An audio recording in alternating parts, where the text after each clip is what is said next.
Hey, sorry for the abrupt cutoff. Ran out of memory on my smartphone. So, given that I am, for those of you who don't know, in purgatory hell right now because of the lockdown, international border lockdown. I've been away from my home base for over 100 days now. So, I'm not going to really go back and record that whole podcast. It's going to be, because I only have like a few minutes left for this podcast number 112. So unfortunately, the first part just ended with an abrupt ending, and then there's this second part. So I was basically saying that even though I don't agree with the politics of China when I want to live there, the historical fact is that Hong Kong was part of China before the Brits stole it from China. So really, I said if the Brits had never stolen it from China, then Hong Kong people would not know any better. It's just like, people that live in Shanghai aren't in uproar about their loss of freedoms because of the surveillance and everything else.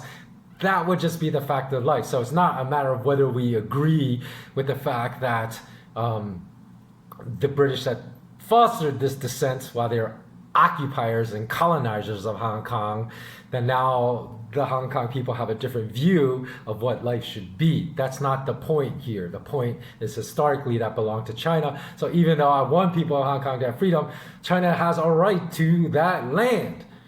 So that's just the way that the history is. So it's almost like, if we say,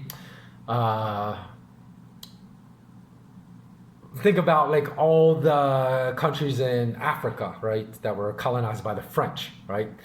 It's like saying that that if the French were still there, and then these African nations wanted control of their nations back, that they did not deserve to have control of those nations. That we must go and implement the Western system of rule or the French system of rule there, because that's what people have been accustomed to while the African land was stolen from them by the French. No, that doesn't, obviously we want more freedom in the world.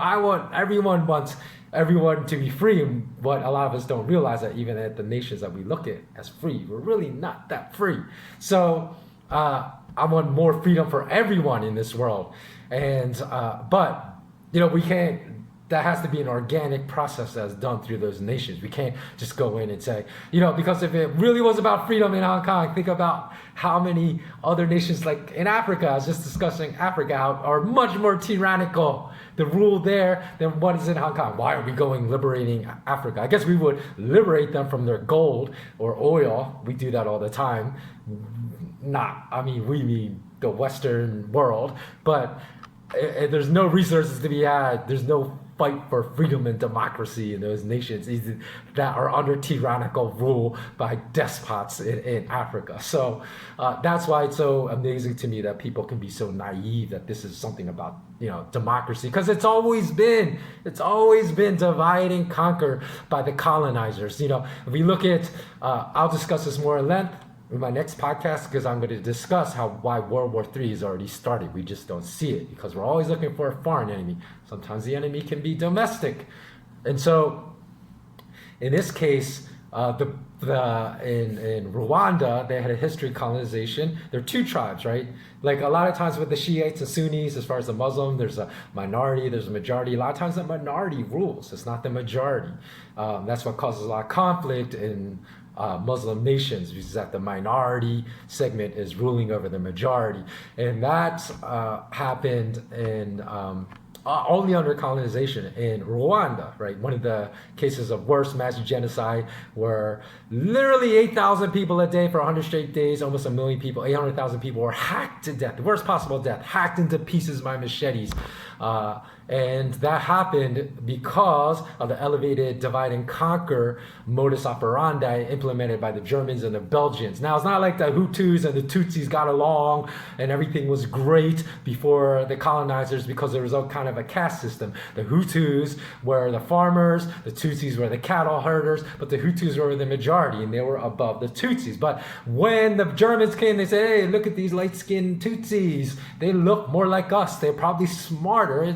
It's very racist mentality. They said they're smarter because they're lighter skinned than the dark skinned Houthis. So they elevated And they flipped the caste system upside down in Rwanda. They elevated the Tutsis to positions of power, and then majority Hutus became the marginalized part in that caste system, the marginalized tribe. And then when the Belgians came after the Germans, they elevated the Tutsis' power even more, caused more dissension, more animosity between those two tribes. So there was animosity to begin with, but the colonizers are devils in the fact that they use divide and conquer, will elevate dissent to control people. So they elevated the discord between the Hutus and Tutsis probably by like 100 times.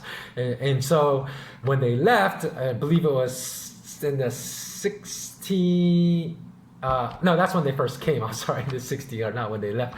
When they left, it was like obviously in 19... I want to say like 1960. Well, I'll give the exact year in the next podcast. But when the Belgians left, then of course there's a power struggle because a lot of the majority Hutus that had fled Rwanda because they were marginalized and oppressed by the colonizers, they flooded back in.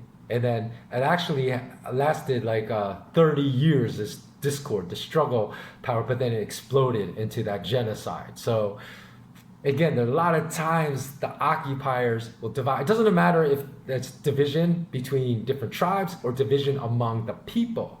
They will try to divide and use that. Even when they leave, they'll try to cause a lot of division. Because if you look at how the nations were, the boundaries are set up in Africa, it makes no sense. Because the colonizers that were colonizing Africa when they left to seed as much discord as possible after they left. That's how evil they were. They split tribes. So they would put nations' boundaries like splitting a tribe in half.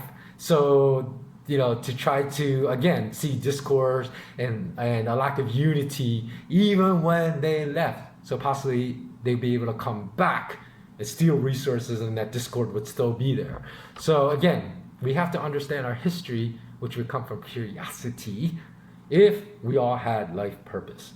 And finally, of course, if we had a lot of life purpose, the greatest scam in history, the fiat currency system, we would all know that's a scam, right? Because we'd be a lot smarter on a cumulative basis worldwide than we are right now. We would all know that this system of currency employed by central bankers is not used to give us opportunity. It's used to oppress us and used to control us, and we will demand a system of currency, of sound money that actually liberates us. And that doesn't mean that's not socialism. It doesn't mean everything's going to be equitable, but it does mean that those that work harder than others would actually have a chance to move ahead. So there's not going to be an equal distribution of wealth just because we have sound money, but there will be equal opportunity among people with equal resources and equal networks, which we don't have right now. So thanks a lot for watching. Sorry this got split into two, was a little disjointed, but I don't have even the simple software to merge these two videos together. So I hope you enjoyed it, and stay tuned for why I say World War III has already begun for podcast number 113 coming up. Okay, thanks so much for watching. As always, remain intensely curious. So long.